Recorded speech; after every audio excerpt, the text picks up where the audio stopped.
ഇന്ന് അല്ലുവിൻ്റെ സ്കൂളിലൊരു പരിപാടി ഉണ്ട് കേട്ടോ. അല്ലുവിൻ്റെ ഭാഷയെ പറഞ്ഞാൽ പരിപാടി ഉണ്ട്.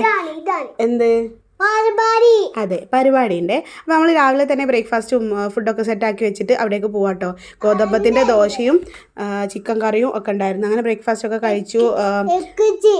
അവൻ LKG പഠിക്കുന്നത്. അപ്പോൾ നമ്മൾ വയലിലേക്കാണ് ഓട്ടോ വിളിച്ചിട്ടുണ്ടായിരുന്നത്. അതിന് പോകുന്ന വഴിക്ക് ചക്ക കണ്ടിട്ടുണ്ടായിരുന്നു. ഇപ്രാവശ്യത്തെ ചക്ക കിട്ടിയിട്ടില്ല. ചക്ക ആൾക്ക് ഭയങ്കര ഇഷ്ടമാണ്. അപ്പോൾ ചക്ക വേണമെന്ന് പറയായിരുന്നു. അങ്ങനെ ഞങ്ങൾ ഓട്ടോ വിളിച്ചൊക്കെ ബസ് സ്റ്റോപ്പിൽ എത്തിയിട്ടുണ്ട്. ബസ്സിൽ സ്കൂളിലേക്ക് പോവാം. ഇന്ന് അവനെ ഓട്ടോയിൽ വിട്ടിട്ടുണ്ടായിരുന്നില്ല കേട്ടോ. അങ്ങനെ നമ്മൾ ബസ്സിലൊക്കെ കയറി സ്കൂളിൽ എത്തിയിട്ടുണ്ട്. 10 മണിക്കാണ് പരിപാടി. സ്കൂളിലെത്തിയപ്പോൾ ഏകദേശം എല്ലാ കുട്ടികളെ അവിടെ കൊണ്ടുപോയി ഇരുത്തിയിട്ടുണ്ടായിരുന്നു കേട്ടോ. അപ്പോൾ അല്ലും ഫ്രണ്ട്സിൻ്റെ കൂടെ പോയിട്ട് ഇരുന്നിട്ടുണ്ടായിരുന്നു. സാധനം 2025 അവാർഡ് ഡേ എന്നായിരുന്നു കേട്ടോ പരിപാടി നെയിം ചെയ്തിട്ടുണ്ടായിരുന്നു.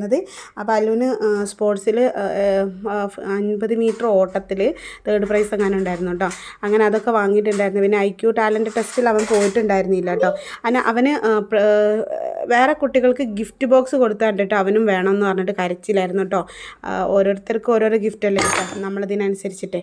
അങ്ങനെ അതിന് പകരം ഞാനൊരു തോക്ക് വാങ്ങിക്കൊടുക്കേണ്ടി വന്നു കേട്ടോ. അങ്ങനെ തോക്കൊക്കെ വാങ്ങിക്കൊടുത്ത് നമ്മൾ വീട്ടിലേക്ക്. സന്തോഷമായോ? അല്ലുവിന് സന്തോഷമായിട്ടോ തോക്കൊക്കെ കിട്ടിയപ്പോൾ. അങ്ങനെ തോക്കൊക്കെ വാങ്ങി നമ്മൾ വീണ്ടും തിരിച്ച് പോരുകയാണ്. തിരിച്ച് ബസ്സൊക്കെ കയറി വീട്ടിലെത്തി. സംഭവം ആദ്യം കാക്കാക്കൻ്റെ വീട്ടിലാണ് നമ്മൾ പോയിട്ടുണ്ടായിരുന്നത്. അപ്പോൾ തോക്ക് കിട്ടിയപ്പോൾ ഞങ്ങൾ ആദ്യം ഒന്ന് പതറിയിട്ടോ. സംഭവം അതെങ്ങനെയാണെന്ന് ഉപയോഗിക്കേണ്ടത് ഞങ്ങൾക്ക് എങ്ങനെ നോക്കിയിട്ട് മനസ്സിലാവുന്നുണ്ടായിരുന്നില്ല. അത് ഓൻ്റെ ഉപ്പച്ചിയാണ് പിന്നെ അതിൻ്റെ ട്രിഗർ വലിക്കുന്നത് എങ്ങനെയാണെന്ന് നമുക്ക് മനസ്സിലായിട്ടുണ്ടായിരുന്നില്ല കേട്ടോ. അപ്പം നമ്മൾ അങ്ങനെ തന്നെ അവിടെ തന്നെ വെച്ചതായിരുന്നു കേട്ടോ. പിന്നെ ഉപ്പച്ചി വന്ന് അവന് സെറ്റാക്കി കൊടുത്തിട്ടോ. 3 തരം ഉണ്ടായിരുന്നിട്ടുണ്ടായിരുന്നത്. പിന്നെ ആ വാട്ടറിലിട്ടാൽ വലുതാവുന്ന ബബിൾസ് പോലത്തെ അതും, പിന്നെ വേറെ 2 തരത്തിലുള്ള ഉണ്ടയുണ്ടായിരുന്നു കേട്ടോ. ഭയങ്കര പൊട്ടിക്കലായിരുന്നു കേട്ടോ. പിന്നെ ജനലിനൊക്കെ ഇട്ടാണ് കേട്ടോ പൊട്ടിക്കുന്നത്. ആ ബബിൾസ് ഒറ്റ വട്ടം യൂസ് ചെയ്യാൻ പറ്റുള്ളൂ. ഇതൊക്കെ യൂസ് ചെയ്ത് പൊട്ടിച്ചിട്ടാട്ടോ. ഇതൊക്കെ ജനലിനിട്ടാട്ടോ അടിക്കുന്നത്. അതാ ജനലിൽ പോയിട്ട് അവിടെ എന്താ പറയുക ക്ലിക്കാവുന്ന ആ ഒരു സൈസിലുള്ള ഇതുണ്ട് കേട്ടോ. അപ്പോൾ ആദ്യം നമ്മളൊന്ന് പതറിയെങ്കിലും പിന്നെ അവൾക്ക് ഭയങ്കര ഇഷ്ടമായിട്ടോ. അപ്പോൾ വീഡിയോ ഇഷ്ടമായി ലൈക്ക് ചെയ്യുക, ഷെയർ ചെയ്യുക, കമൻറ്റ് ചെയ്യുക, ചാനൽ സബ്സ്ക്രൈബ് ചെയ്ത് സപ്പോർട്ട് ചെയ്യുക.